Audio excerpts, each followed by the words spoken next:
So I don't know, Donald, are you able to unmute and just introduce yourself? Where you're from and any short intro on what you do or what you're currently doing?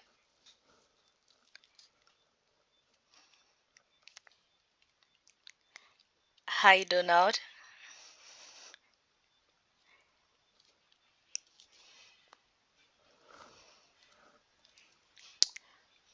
Okay, I'm Okay. not sure if they're gonna, yeah, I'm not sure if they're gonna be comfortable to just speak up, but just one more time, just to give you a roundup for the Okay. challenge. Most of our participants are either in, I mean, it's a challenge for Southern Africa, so it's Okay. South Africa, Botswana, Namibia, and Zimbabwe.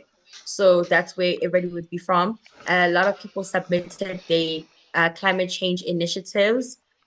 Many of them are still in just their idea phase, and a few of Okay. them have established initiatives. So basically, in this workshop, we're just going through like just being able to tell the story of the work that we do really well and connecting with different audiences. So I think from your end, it's more so like just trying to hear what that journey has looked like and where like I initially said, just like how it started, what was Yeah.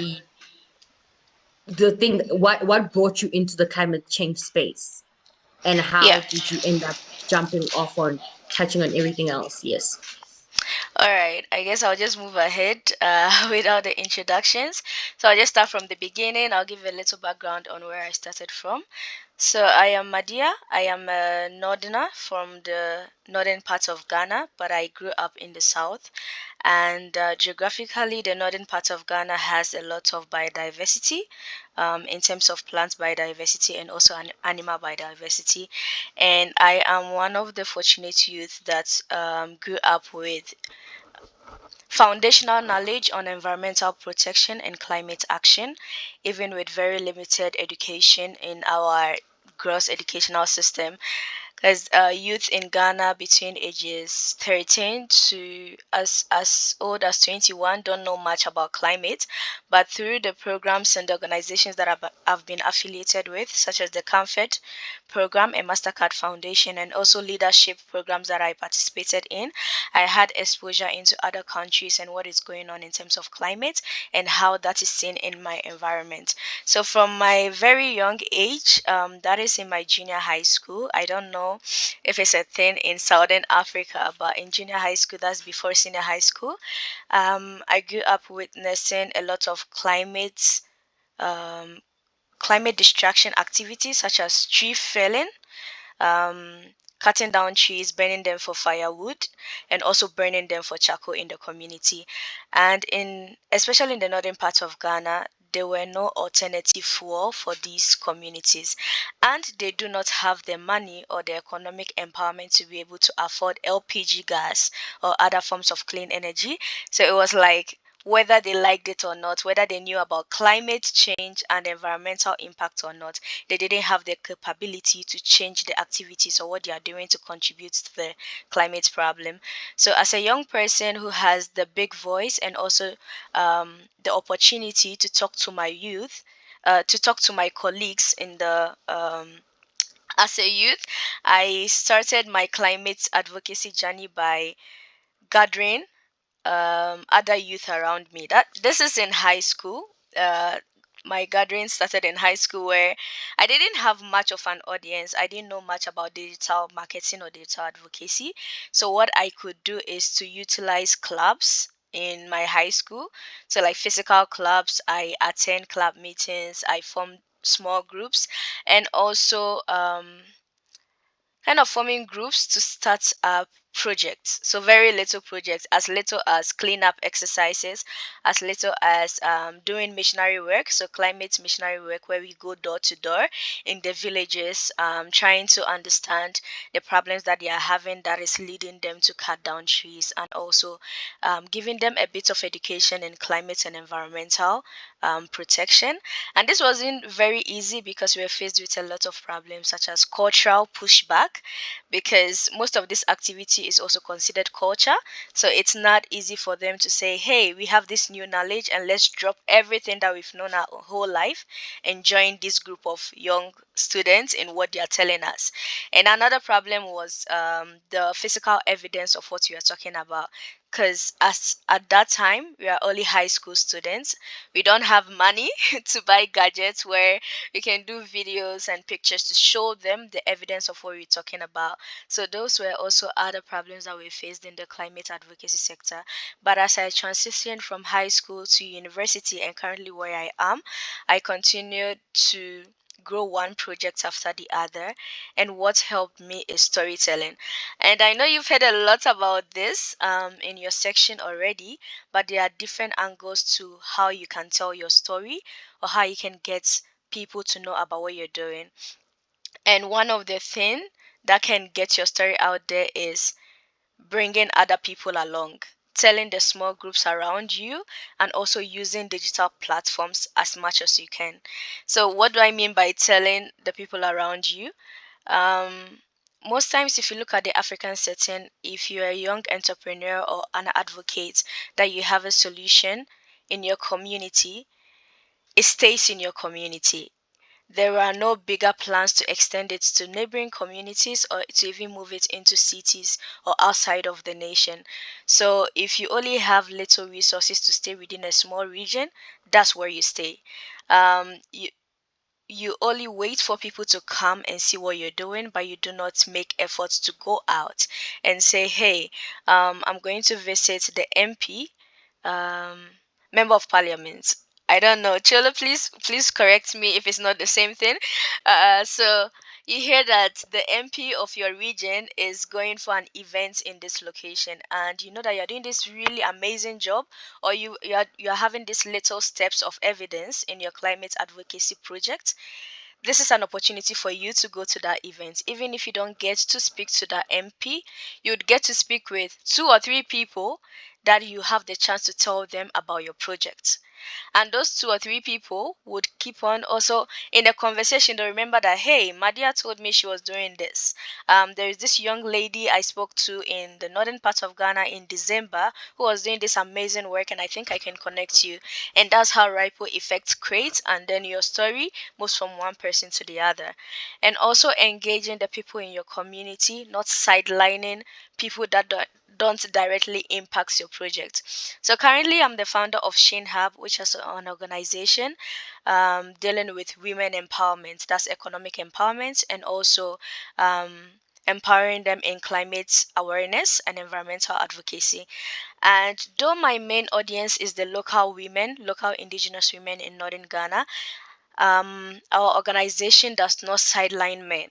So if you're working on a project and we know that the women's husbands are around, their male kids are around, we involve them in what we are doing, and gradually that also build the audience of those that know your story and are going to spread your story.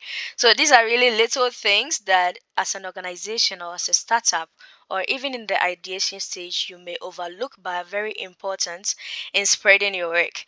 And I can give a real life example of this. So I graduated from the African Leadership University, and I've been working on Sheane Hub since my first year at the university. And by the time I graduated, every single person that I meet knows the name of my organization and what I do, but I don't know them. And this is something that always surprises me, but it also shows me that I have been doing a good work in telling my story through every single means that I can by attending campus events, attending guest events, speaking to people when I meet colleagues. In our conversation, I find a way to bring up what I'm doing. And even though I didn't keep records of this little storytelling habits, at the end of my graduation, I got this evidence or this result that almost everyone on campus knows who I am. Even if they don't know me as Madia, they know Sheen Hub, that it exists. They know the products. And when I mention, they're like, all right, you are the founder of this organization, which can't be overlooked, but it's a great skill that will push your project really high. Because even if the students were in my main audience, they are my promoter. They are the first promoters of the work that you're doing. So if you are in school, if you're in an organization, if you're in a village, wherever you are, the people around you, even if they are not your audience or your main patronizers, they are your first contact of promoters that can tell your story, and you don't have to pay them. You don't have to do anything extra than to speak out about what you're doing. And the big thing is digital storytelling. And digital storytelling, we when we think about it, we look at videos, making videos, writing posts, like the big things. And as a small organization, one of the big thing is I do not have the budget to do all this because it's for big people. Like where I work, Mastercard Foundation, they have a lot of money, like a big money pool, so they can do any video they want, any content they want, and tell their story. But as a small organization that don't have that fund, you'd mostly be pushed back not to do that or have an excuse not to tell your story. But there are different ways you can do it. It can be as simple as a picture of you actively working in your solution. It doesn't have to be a high resolution picture, but you can post it and write all you want under that post. And another thing, circling back to your audience or the people around you, when they know what you are doing, whether you have a quality media, a quality picture, a quality video or not, you find one or two people who constantly repost what you do because they know that's the only way they can support you. They may not have money to promote you or support you, but they are able to support you through reposting your work, pushing your work, talking about your work to other people, and that's a form of storytelling. And the only way that that can start is by you taking a picture or a video of your story and posting it out there. So when we think about storytelling, it's not only about having a long script of information that you tell people. It can be as single as a picture, and that picture says a lot. Um, Unfortunately, I don't remember the name of the. Please remind me the other, the elephant, the young man currently working on the elephant's solution. Oh, the lions. Yeah, sorry, the lions. Oh my god. Richard. Richard. Yes. Richard. Yeah, thank you. So Richard, when I was in year one, I think in year one or year two, I heard about his project, and even though I don't know him, that particular picture that was even presented in this workshop is the number one picture that circulates everywhere on social media. So just even now, it's an evidence that I didn't remember his name, but whenever I see that picture, I know it's Richard, and I know the project that he did, the impact that he's doing in his community. And that's storytelling. Like it's speaking for itself. You don't need to like be on audio or on video to tell it. But whenever I see that picture, I remember the first time I saw the picture with Cholo, I knew that I knew this project, even though I couldn't remember his name. So that's the kind of storytelling that I am trying to describe, and that's one big thing that have supported my impacts all these years. I can go into my archives and I can tell you I don't have up to like 5 videos telling my story, but I have a bunch of pictures that can tell my journey and where I started from and what I'm doing. And to me, a picture can tell so many things in just like 5 seconds because you don't have to use 13 minutes to watch a whole video to understand. And you get to also form your own narratives around the picture. And it also creates a form of empathy because with the community that I'm working with, that's the indigenous community, there is more than just climate problem that they face. There is more than environmental problem that they face. And with my organization, Sheane Hub, our first point of contact is we want to teach this community about conservation practices. But through brainstorming, the first question was how do we make sure the impact we are going to give them, they would actually be willing to take it? So we had to dig deeper to identify a bigger problem than climate and environment for them that they would individually um, individually resonate with. So currently the work of Sheane Hub is trying to tackle economic problem, that's poverty, because we know that What is the reason why they are using firewood? What is the reason why they are using charcoal? Why are they not easily adopting new solutions? They don't have the money. They don't even have enough money to support their own livelihood or to support their health and take care of their children, their family. And imagine you come from nowhere and you tell them that, hey, we need you to use LPG gas because using firewood is bad for the environment. They would listen to you, they'll empathize with your solution or the problem you're trying to describe to them, but they just don't have the resources. So you need to look beyond the solution that you are coming in with. That's why one of the big things for storytelling is also community research. You research deep into the root cause of whatever problem that is causing the climate instability in that region, and then integrate it into your solution. So through the economic empowerment we are bringing to these local women, we are able to make sure that we are increasing their ability to adopt the solutions in climate and environment that we are bringing to them. And if I'm able to take a picture of us doing this with the local women or with the indigenous women, when I post it, I have more than just a climate story to tell.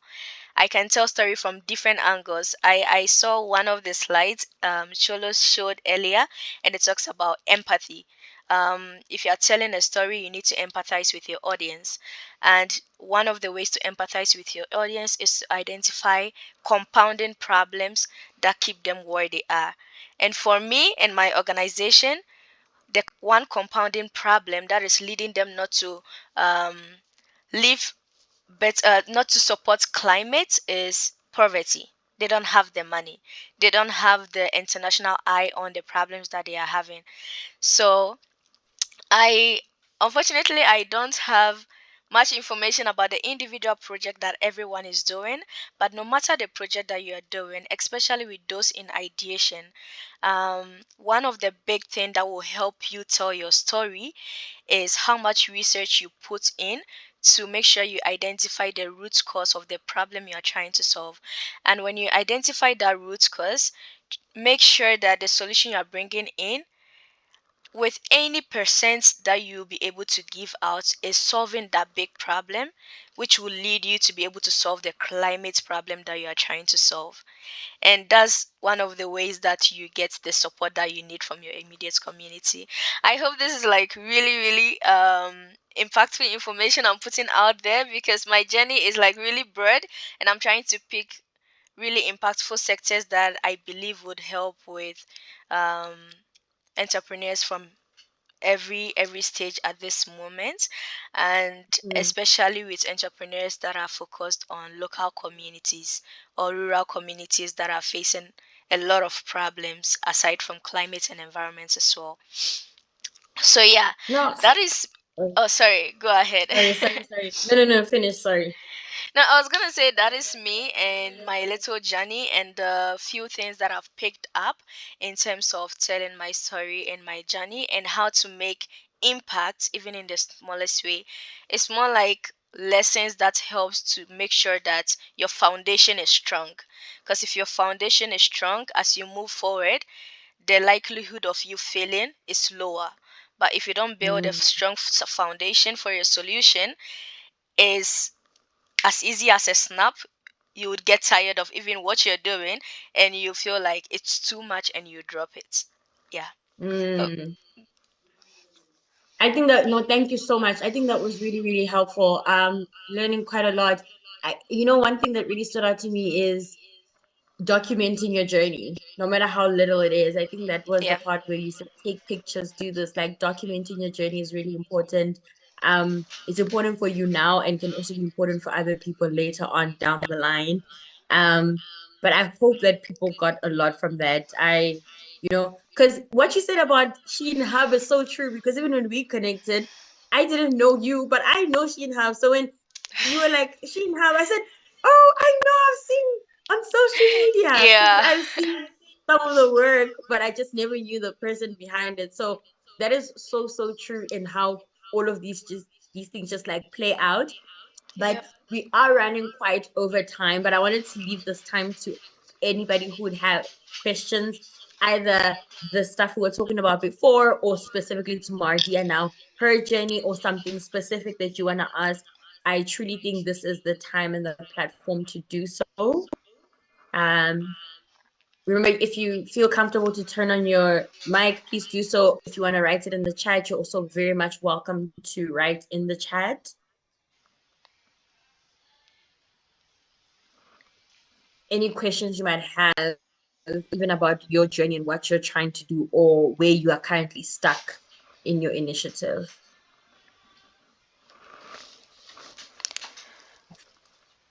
Okay, we have. Oh, somebody wants to know how they can get in touch. Ulisa Kanya wants to know how they can get in touch with you, Mardia. Okay, so you can look me up on LinkedIn. I am responsive on LinkedIn, but I can also share my contact directly here if you'd want that, and my email as well. You can always send a message at any time, and I will try my best to respond as soon as possible. And I check my emails actually, so I would be able to respond to you. But you can use any social channel because I'm active on my social channels, as I'm also a communicator. So by profession. So let me just drop that here and you can reach out to me anytime. Yeah. Great, thank you. Any other questions? Anything?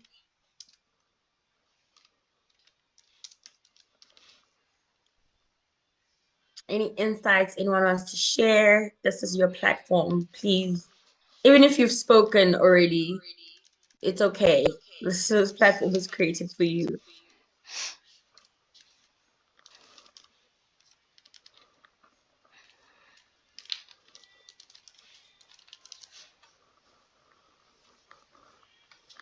Oh, that's nice.